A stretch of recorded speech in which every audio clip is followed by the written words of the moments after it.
Charles Foster and Brother, Cincinnati, Ohio, 1852. That's the Washington That's press. the Washington. Chandler and Price, Cleveland, Ohio. This one is kind of a youngster. This one came off the line in 1902. However, 1830. Have a motor on it, but since we're trying to portray Gold Rush era Sacramento, what it was, thanks to Franklin, he didn't know how to make it do anything yet. That had to wait till almost 1880s, 1890s, when what's known around here as the Folsom Powerhouse was installed, and it was the first long-distance transmission of electricity. And you couldn't make the power go that far. But with AC, and there's another interesting fact in history. You know, Westinghouse and Edison were just going like that at each other. But that has nothing to do with printing. Just more facts that clog up this head after a few decades of existence. Howard, somebody wants to know about all the different types of printing expressions or expressions, turns of phrases that we know today that have origins in a printing office. Well, my favorite, mind your P's and Q's. And we do a little bit longer version of it, and we say B's and D's. You could also lose, if you don't mind, your P's and Q's, because you see the 4 different letters that we're talking about there. You may think that you can take a piece of type and turn it upside down and it'll work just fine. That's not the case. So, there was another pun. That's not the case, Jared. So, hot off the press is one. One that I think is really hilarious is, "Stop the press!" You know, when you get a modern newspaper press going, it takes a while to get it going, and it takes a while to get it to stop. So somebody running around yelling, "Stop the press!" I find that humorous, although I guess it makes good movies and stuff like that.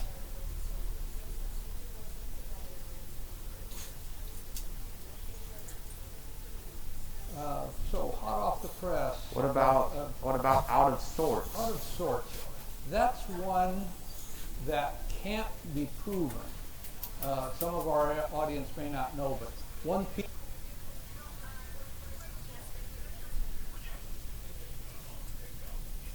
piece of type is referred to a sort, and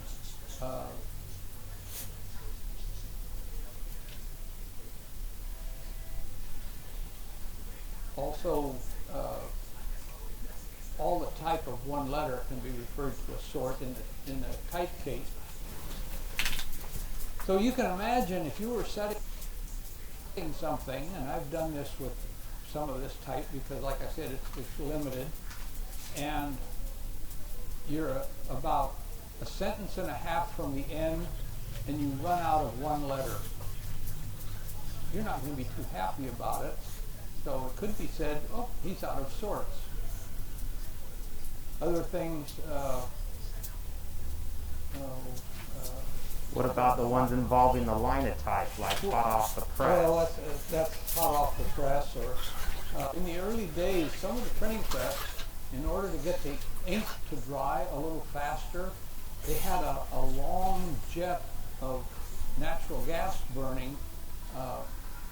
Not with a hot, intense flame, but just enough to kind of warm up the ink and maybe make it set up a little faster. And those would have been hot off the press, or something from the linotype machine.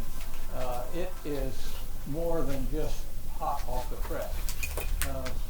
Eventually, most linotype operators, their hands became so calloused that they could pick up a slug and move it around, do whatever they wanted on our account. So check out our terminology playlist on our profile as we talk about furniture and coins and slugs and printers, bugs, all that good stuff. And we're not done yet. We're still working our way through some of the things, and just the fact that you can have a word, a homophone, that's spelled differently.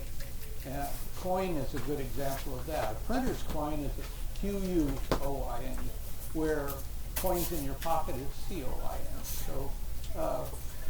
Howard has told me that we've only scratched the surface of the print shop. So we will have plenty more videos to go. And I think we promised that we would show our new exhibit upstairs in our museum here, all about Californian print. It's items from the Eleanor McClatchy collection. So we're going to go take a walk there. And my favorite is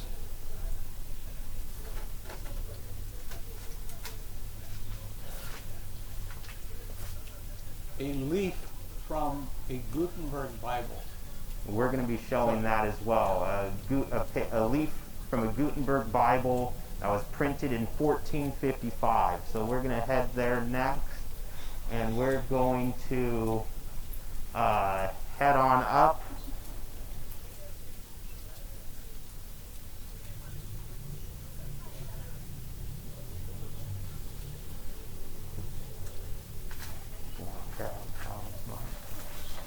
We're going to be making our way there.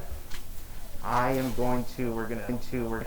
here, so we're a little bit of different audio here, folks. Thank you, everybody, for tuning in today. Let me know if you have any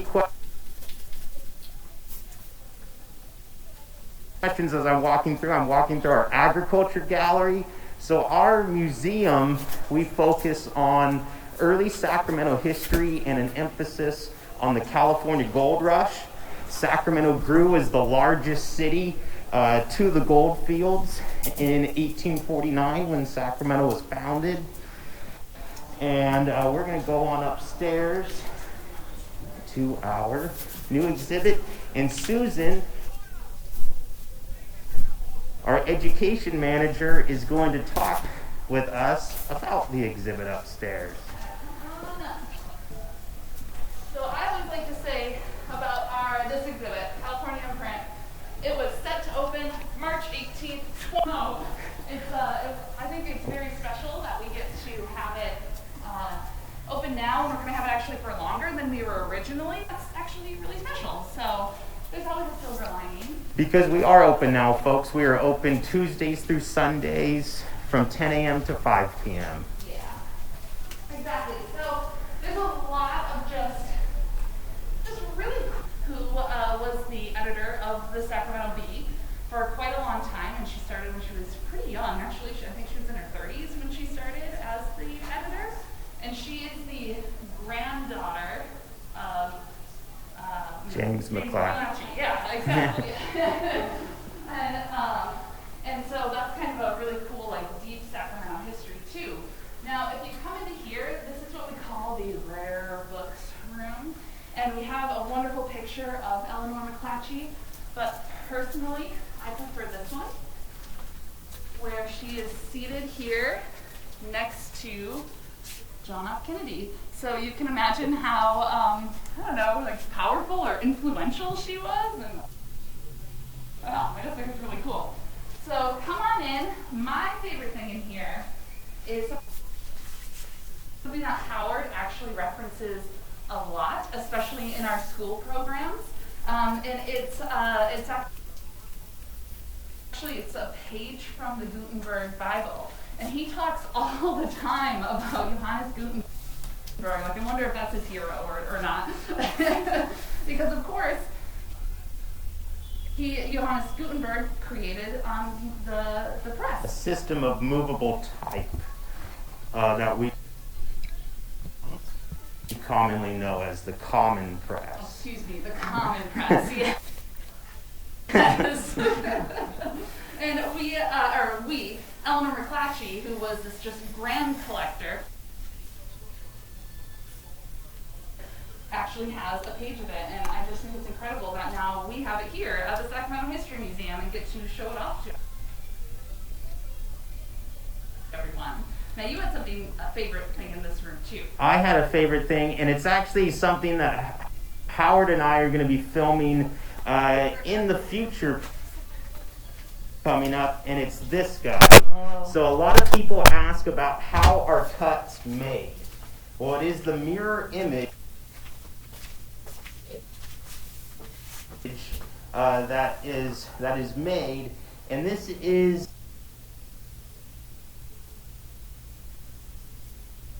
wood blocks that are essentially being prepped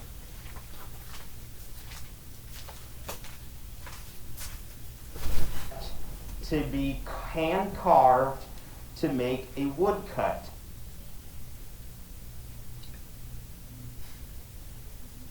To be printed.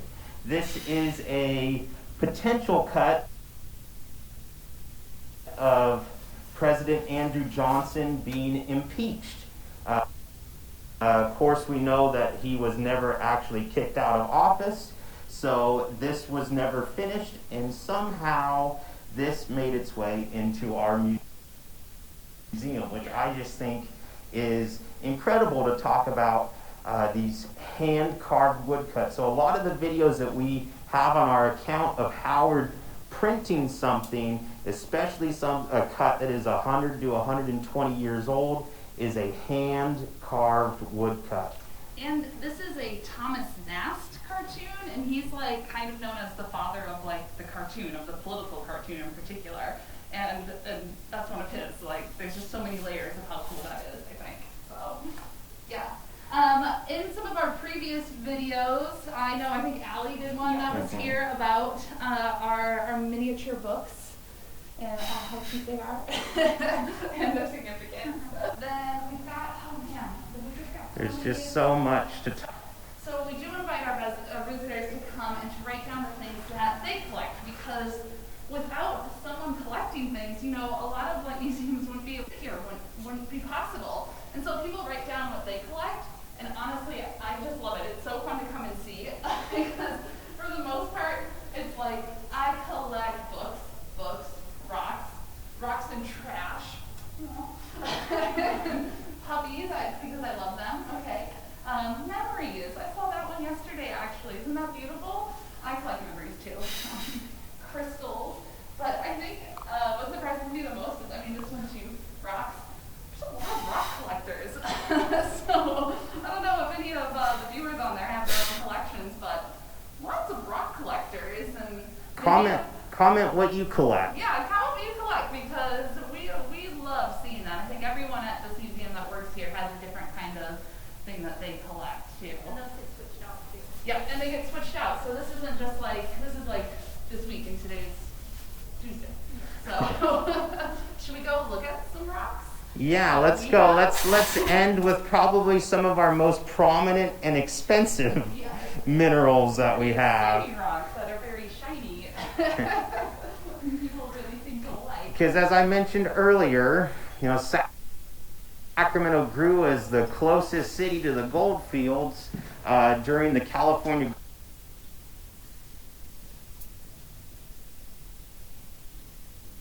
gold rush, so it's only natural that we have a whole lot of gold on display inside our museum. A whole lot of gold. And this doesn't, because of my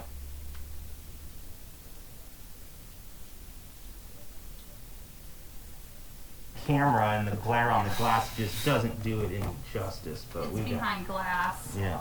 But if you can see too, the gold is actually in quartz. And so if you're hard rock mining in particular,